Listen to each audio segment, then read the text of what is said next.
우리 야갑배 찬양대에 귀한 찬양 감사합니다. 함께 드린 찬양처럼 하나님께서 우리의 잔을 오늘 이 시간도 넘치게 채워주실 줄로 믿습니다.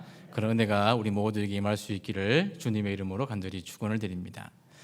시편 120편에서부터 134편까지 총 15편의 이 시편에는 성전에 올라가는 노래라는 그런 부제가 붙어 있습니다.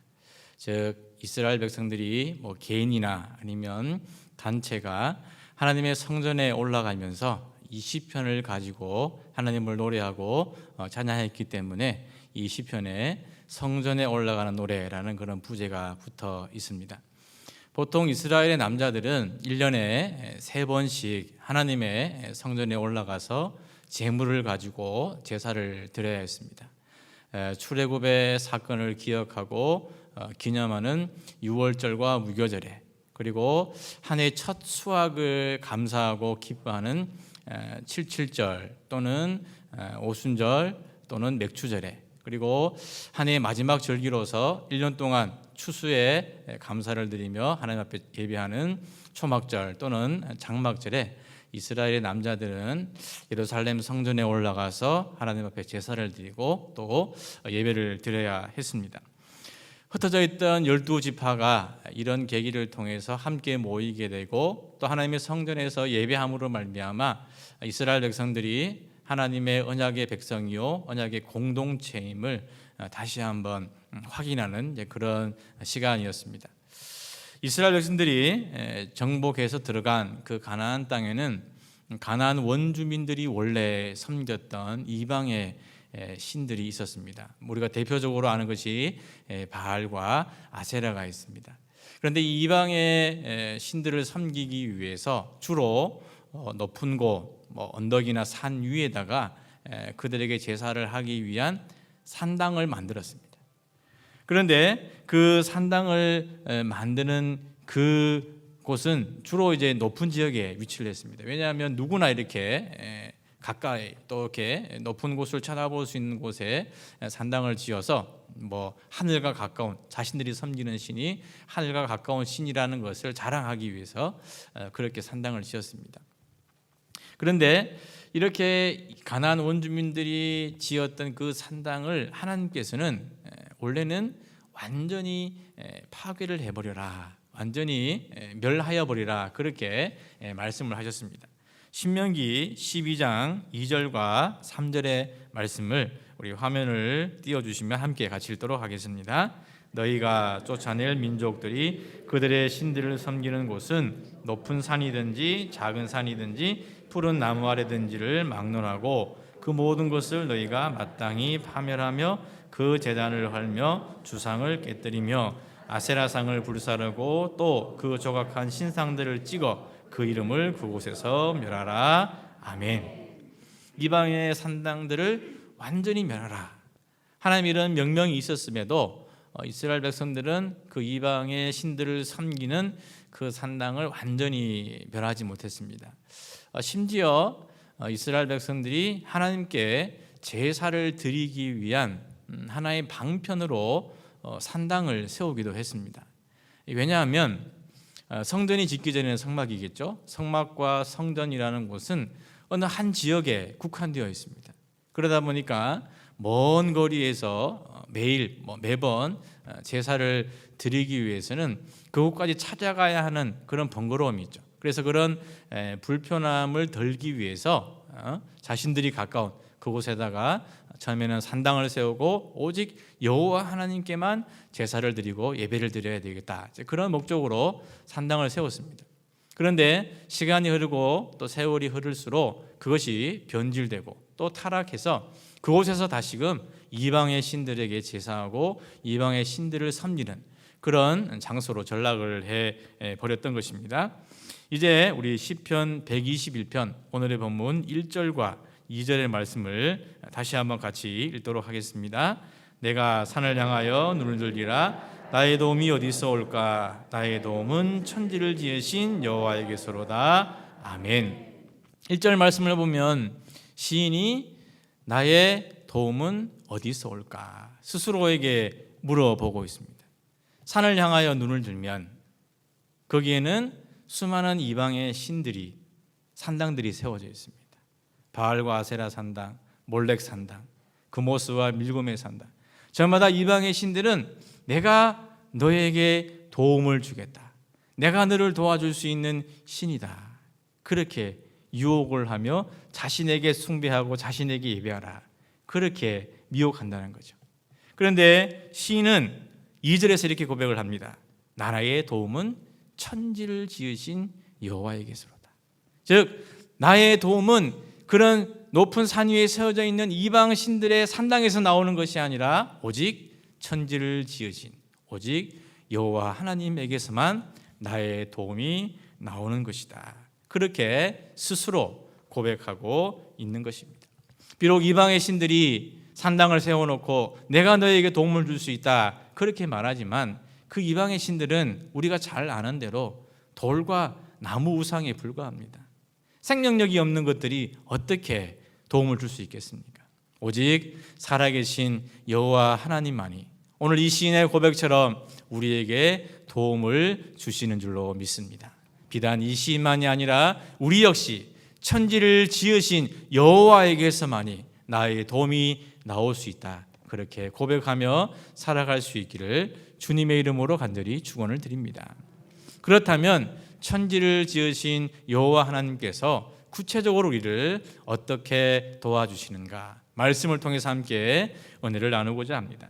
첫째로 하나님은 졸지도 아니하시고 주무시지도 아니하시며 우리를 지키시고 우리를 도와주시는 분이다, 그렇게 말씀을 하고 있습니다. 우리 시편 121편 3절 4절의 말씀 다시 한번 같이 읽겠습니다. 여호와께서 너를 실족하지 아니하게 하시며 너를 지키시는 이가 졸지 아니하시리로다. 이스라엘을 지키시는 이는 졸지도 아니하시고 주무시지도 아니하시리로다. 아멘. 하나님은 우리가 실족하여 넘어지지 않도록 오늘 말씀을 보면 졸지도 않고 주무시지도 아니하고 우리를 지키시고 도와주신다, 분명히 말씀을 하고 있습니다. 여기서 하나님께서 졸지도 않고 주무시지도 않고 우리를 지키시고 도와주신다는 이 말씀에는 크게 두 가지의 의미가 있습니다. 그 첫 번째는 뭐냐면 하나님은 사람과 다른 분이라는 겁니다. 사람도 적의 공격, 적의 위험으로부터 자신을 방어하기 위해서 파수꾼을 세우고 불침번을 세웁니다. 또 자신에게 가장 귀중한 보물, 소중한 보물이 있으면 그것을 지키기 위해서 경비병을 세우기도 합니다. 그런데 파수꾼이든 경비병이든 사람입니다. 사람이기 때문에 자야하고 사람이기 때문에 졸 수 있습니다. 그러다 보면 부지불식간에 적이 공격해 올 수도 있고 또 자신이 소중히 여겼던 그 보물을 도둑맞을 수도 있는 것입니다. 그런데 하나님은 사람이 아니십니다. 그러하게 하나님은 졸지도 아니하시고 주무시지도 아니하시면서 우리를 언제나 지켜 보호하시고 늘 도움을 주시는 분인 줄로 믿습니다. 두 번째, 하나님께서 졸지도 아니하시고 주무시지도 아니하신다는 이 말씀 속에는 하나님은 다른 이방의 신들과 다른 분이다라는 것을 내포하고 있습니다. 이 구약 시대의 그 가나안 지역의 사람들은 자신들의 신은 잠들어 있다, 그렇게 생각을 했습니다. 그래서 혹 자기에게 위험이나 어떤 환난이나 고난이 닥쳐왔을 때 자신의 잠들어 있는 신을 깨워야만 했습니다. 그래서 그들의 제사의식은 그만큼 요란스럽고 그만큼 시끌벅적했습니다. 그 대표적인 예가 바로 열왕기상 18장에 나오는 엘리야와 850명의 바알과 아세라 선지자의 대결입니다. 갈멜산에서 엘리야 한 명과 850명이 해야 되는 바알과 아세라의 선지자가 대결을 펼쳤습니다. 먼저 성공을 시작한 바알과 아세라의 선지자가 자신의 신을 깨우기 위해서 노래도 부릅니다. 춤도 춥니다. 요란벅적하게 시끌벅적하게 자신의 신을 깨우기 위해서 아침부터 정오까지 뛰어놀며 춤추었습니다. 그런데 아무런 응답이 없었습니다. 그런 상황을 보고 엘리야가 이렇게 조롱을 하면서 말을 합니다. 열왕기상 18장 27절의 말씀, 정오에 이르러는 엘리야가 그들을 조롱하여 이르되 큰 소리로 부르라. 그는 신인즉 묵상하고 있는지, 혹은 그가 잠깐 나갔는지, 혹은 그가 길을 행하는지, 혹은 그가 잠이 들어서 깨워야 할 것인지 하매. 아멘. 아침부터 정오까지 노래하고 춤추고 요란 법석을 다 들어도 깨어나지 않는 거예요. 심지어 이 바알과 아세라의 선지자는 자신의 신이 그렇게 깨워도 깨어나지 않으니까 자신의 몸을 칼로 상해를 하고 칼로 해치며 피를 흘리면서까지 바알과 아세라 신을 깨우려 했습니다. 그런데 나무와 돌에 불과한 그 우상이 깨어날 리가 만무한 것입니다. 그러나 천지를 지으신 여호와 하나님은 살아계신 하나님인 줄로 믿습니다.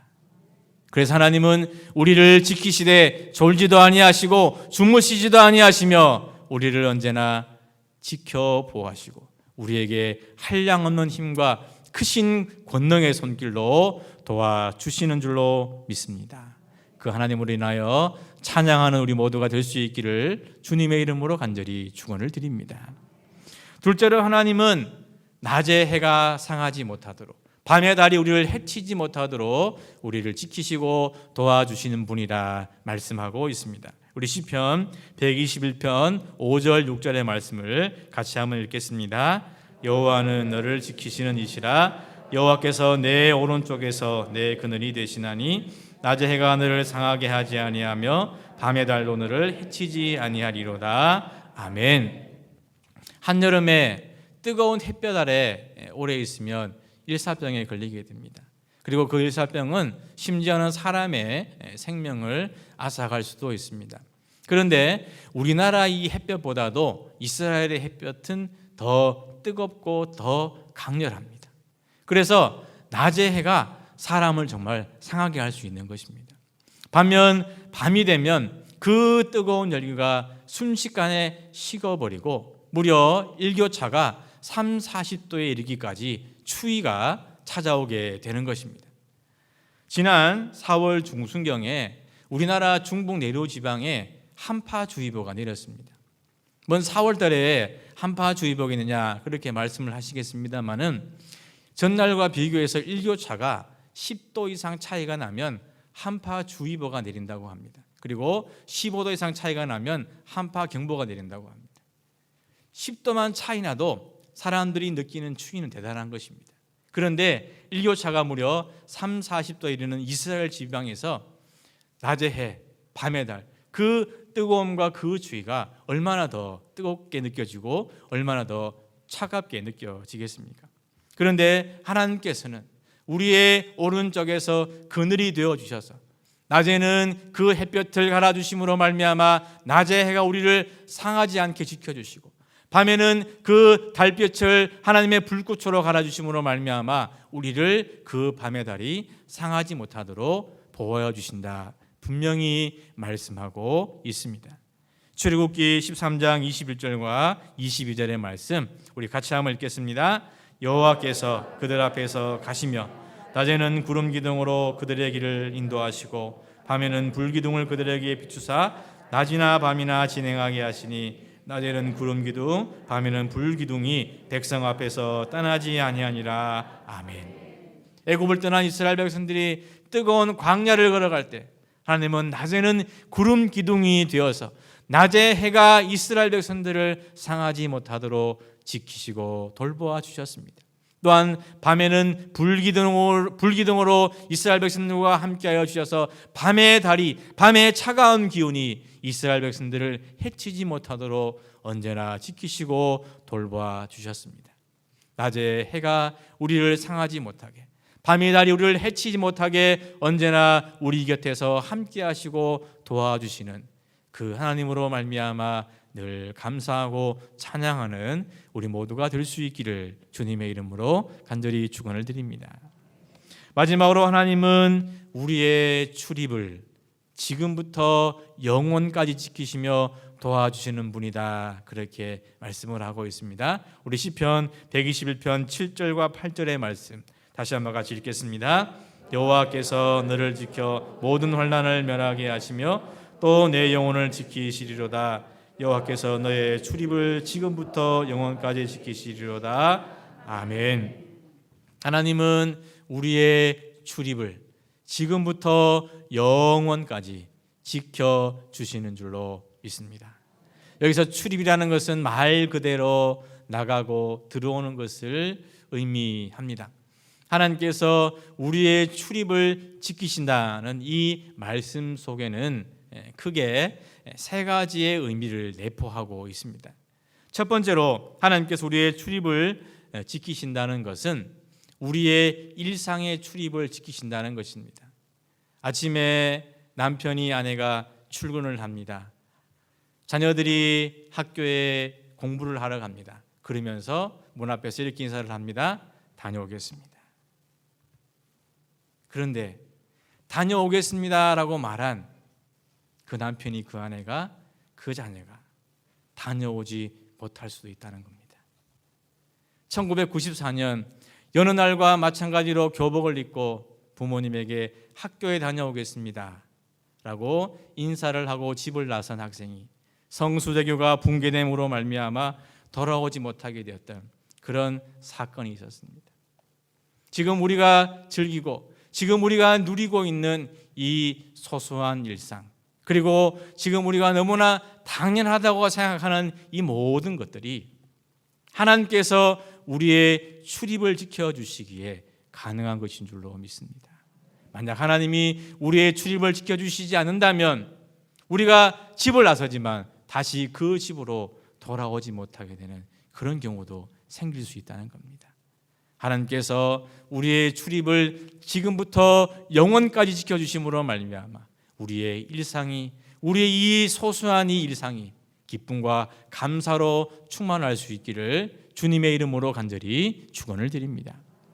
두 번째로 하나님께서 우리의 출입을 지키신다는 이 말씀은 성전의 순례를 떠난 하나님의 백성을 지켜주신다는 그런 의미가 포함되어져 있습니다. 시편 120편에서부터 134편까지 총 15편의 시편을 제가 성전에 올라가는 노래 그렇게 말씀을 드렸습니다. 즉 이 121편 역시 성전에 올라가면서 이스라엘 백성들이 불렀던 시편 중에 하나인 것입니다. 머나먼 자신의 고향 집을 떠나 1년에 3차례씩 하나님의 성전에 다녀와야 했습니다. 먼 여행길을 지나다 보면 강도의 위험, 사고의 위험, 건강의 위험, 곳곳에 그 사람을 해치려고 하는 위험과 환난이 도사리고 있습니다. 만약 하나님이 그 성전 순례길을 떠난 사람들의 출입을 지켜주지 않는다면 다시 자신의 고향집으로 돌아갈 수 없을 것입니다. 하나님께서 성전 순례를 떠난 그 백성들의 삶을 지키시고 보호하여 주시기 때문에 그들은 기쁨과 감격 속에서 하나님의 성전 순례를 무사히 마치고 다시 자신의 가족이 기다릴 수 있는 고향집으로 돌아갈 수가 있는 것입니다. 우리에게도 하나님께서 이런 지키시고 도와주시는 은혜가 충만할 수 있기를 주님의 이름으로 간절히 축원을 드립니다. 세 번째로 하나님께서 출입을 지키신다는 이 의미 속에는 하나님의 백성, 하나님의 자녀들이 이 세상에 왔다가 다시 하나님의 나라로 돌아갈 그때까지 우리의 영혼을 하나님이 친히 지키시고 보호하여 주신다는 그런 의미가 이 속에 내포되어 있습니다. 언제나 사단 마귀는 우리를 넘어뜨리려, 우리를 시험하여 넘어뜨리려 유혹합니다. 세상과 죄악은 항상 우리를 어긋된 길로 믿음의 길에서 떠나 다른 길로 가라, 그렇게 우리를 미혹합니다. 자칫 우리가 믿음을 저버리고 하나님께서 우리의 출입을 지켜주지 않는다면 우리는 믿음의 길을 떠나고 신앙의 길을 떠나고 하나님의 길을 떠나서 어그러진 길, 죄의 길, 악한 길로 따를 수밖에 없는 것입니다. 그런데 하나님께서 하나님이 사랑하시는 하나님의 백성들의 출입을 지금부터 영원까지 지켜주시기에 우리는 믿음의 선한 싸움을 싸우고 마침내 믿음으로 승리하여 하나님의 나라에 다다를 수 있게 되는 것입니다. 우리가 4월 한 달 동안 시편 48편 14절의 말씀을 외웠습니다. 이 하나님은 우리 하나님이시니 그가 우리를 죽을 때까지 인도하시리로다. 아멘. 하나님은 우리를 죽을 때까지, 우리의 출입을 지금부터 영원까지 인도하시고 지키시며 도와주시는 분인 줄로 믿습니다. 하나님의 사랑하시는 귀한 믿음의 성도 여러분, 우리의 도움은 다른 그 어떤 누구에게서가 아니라 천지를 지으신 여호와에게서 나오는 줄로 믿습니다. 이 시간도 졸지도 않고 주무시지도 아니하시며 우리를 지키시고 도와주시는 그 하나님 앞에 감사하며 찬양하는 우리 모두가 될 수 있기를 간절히 바랍니다. 낮의 해가 우리를 상하지 못하게 하고 밤의 달이 우리를 해치지 못하도록 우리를 눈동자와 같이 지키시고 보호하시는 그 하나님으로 말미암아 더 기뻐 노래할 수 있는 우리 모두가 될 수 있기를 간절히 축원합니다. 우리의 출입을 지금부터 영원까지 지켜주심으로 말미암아 우리가 저 천국문에 이를 때까지 언제나 우리를 믿음의 길에서 떠나지 않게 늘 지키시고 보호하여 주시는 그 하나님의 도움의 손길이, 그 하나님의 도움의 은혜가 오늘 예배하는 우리 모든 믿음의 성도들의 삶 가운데 충만할 수 있기를 주님의 이름으로 간절히 축원을 드립니다.